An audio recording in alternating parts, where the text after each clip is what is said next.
وہ یہ کہ اس صورت میں ایک صفت الہی ہے. صورت کے سٹارٹ کیسے ہوتا ہے؟ قل اعوذ برب الفلق، فلک کے رب، فلک کے رب کی پناہ مانگتے ہیں.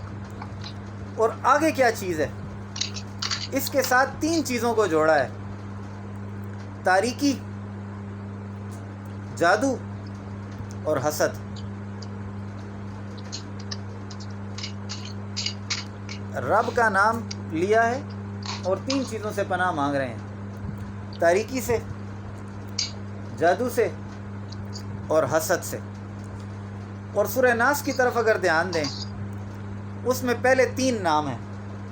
قل اعوذ برب الناس، رب بھی ہے، ملک الناس مالک، الہ الناس الہ معبود. یعنی سورہ فلق کے سٹارٹ میں اللہ پاک نے اپنی ایک صفت اور آگے بہت سارے شروں کا اظہار کیا ہے، اس ایک صفت کی وجہ سے مانگ رہے ہیں.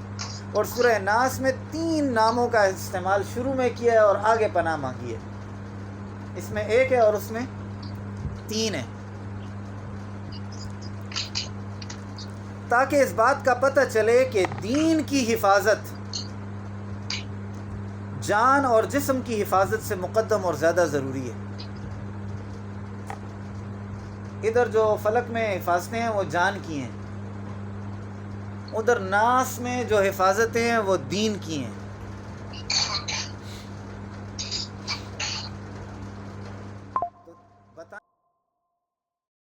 تو بتانا چاہتے ہیں اللہ تبارک و تعالی کہ دین کی حفاظت زیادہ ضروری ہے جان کی حفاظت سے.